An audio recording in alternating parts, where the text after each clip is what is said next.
Welcome back to Thrive Psychology and another episode of Mental Health Monday. We are getting to the end of our cognitive distortions series, and we'll finish up next week with one final cognitive distortion. So, for today, we are looking at a common thinking trap that can quietly shape the way we see ourselves, others, and the world. It's called emotional reasoning. You've probably experienced it without even realizing that you're doing it. Emotional reasoning happens when we use our feelings as proof of reality. So, in other words, we think if I feel it, it must be true.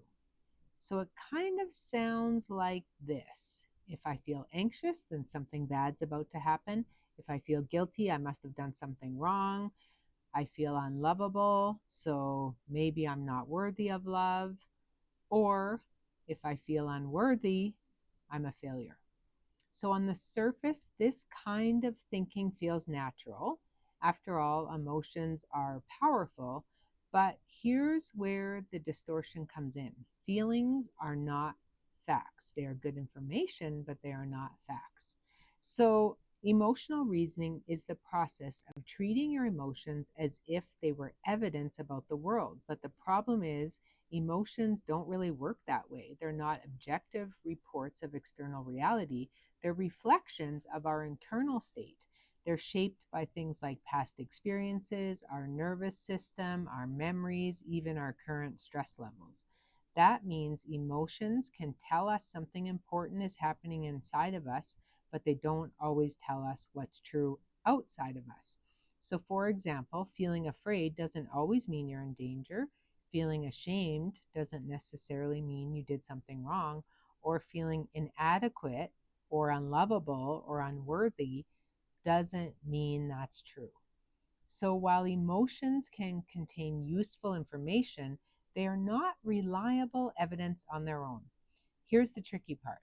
The more we buy into emotional reasoning, the stronger our emotions can get. And it creates this feedback loop, which isn't always helpful. So I feel anxious, something must be wrong. Because something is wrong, I feel even more anxious.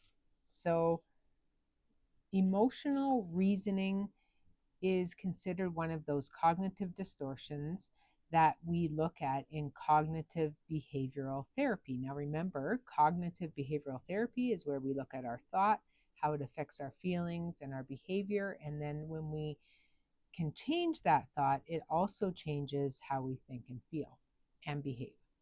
So, this cognitive distortion unfortunately pulls us further away from reality and deeper into our feelings, leaving us trapped in this cycle of anxiety, shame, self doubt, right? This loop gets created and it's not helpful or accurate.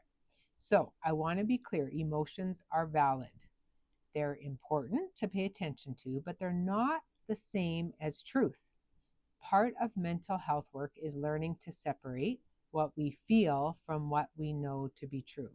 So, as you move through this week, I invite you to notice moments where you might be treating feelings as facts. And if you are, I want you to ask yourself, am I believing this thought just because of how I feel? Or is there actual evidence? And on Thrive Thursday, we will go a step further and explore practical strategies for responding when emotional reasoning shows up for us. I want to share tools with you on Thursday that you can use in the moment to break that loop and reconnect with what's really true. Until then, remember your feelings matter, but they're not the whole story. Take care. I will see you on Thursday.